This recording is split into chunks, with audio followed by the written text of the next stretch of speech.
Committee की meeting लेंगे और जिसका जो सुझाव है वो इसकी कार्यकारिणी 70% तक तेल का आयात करते हैं, जिसमें कि पाम ऑयल होता है, सोया ऑयल होता है। हमारे यहाँ इतना प्रोडक्शन नहीं हो पाता है कि हम पूरा यहाँ का भारतवर्ष की डिमांड को पूरा कर पाएँ। अब बाहर का जब इंपोर्ट हमको सस्ता पड़ जाता है तो यहाँ की इंडस्ट्री को भी उसी के कंपटीशन में अपने तेल के दाम रखने पड़ते हैं, तो उनको भी मार्केट में सर्वाइव करना होता है। जब उनके तेल के दाम ऊंचे नहीं मिल पाते हैं तो सरसों के दाम को भी ऊंचा किसान को चाहते हुए भी नहीं दे पाते हैं, क्योंकि उनको भी उसी पड़ते से सरसों मांगनी पड़ती है।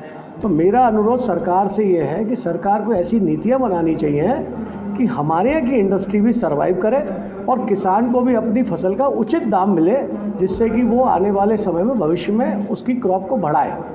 और जिससे कि उसकी क्रॉप बढ़ेगी तो नो डाउट यहीं पे क्रशिंग होगी, और जब यहाँ क्रशिंग होगी तो जो हम आयात बाहर से करते हैं, जिस पे कि मोदी जी का कहना है कि हम आत्मनिर्भरता लाना चाहते हैं खाद्य तेलों में, तो उसके लिए नो डाउट हमें किसान की उपज बढ़ानी पड़ेगी। किसान उपज जब भी बढ़ाएगा जब उसकी आर्थिक रूप से स्थिति मजबूत होगी, उसकी फसल का दाम उचित मिलेगा।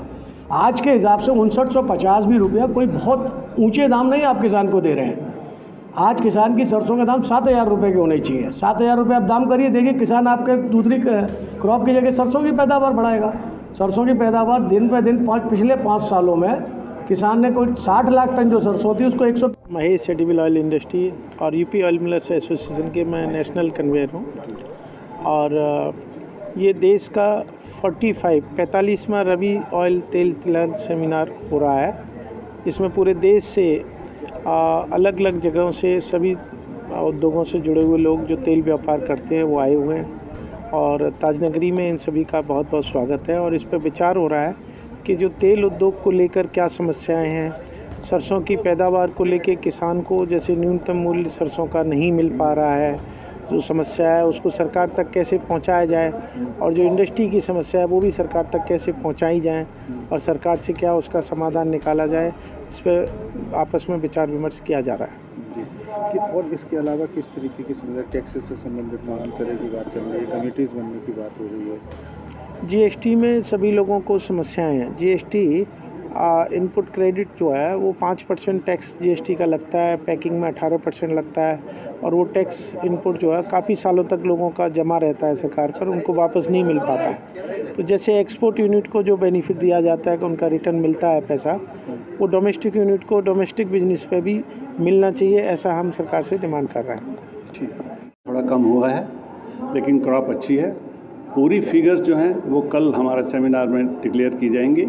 बाकी तेल अच्छा है, तेल पिछले साल से 1.5 से 2 किलो ज़्यादा है, और क्रॉप जो है एरिया थोड़ा ज़रूर कम हुआ है। किस तरह से आगे देख रहे हैं आप, अगर ऐसे किसान एरिया कम करता है तो कितना प्रभाव पड़ेगा कारोबार? मैं इसमें ये नहीं समझता कि इसमें किसान ने जानबूझकर एरिया कम किया है। एक समय बुआई के टाइम पे ऐसा आया था कि बिल्कुल बारिश नहीं हुई थी और खेत तैयार नहीं था सरसों के लिए। उसके बाद बारिश ज़्यादा हो गई, पहली वाली जो सरसों बोई वो जल गई। उसके बाद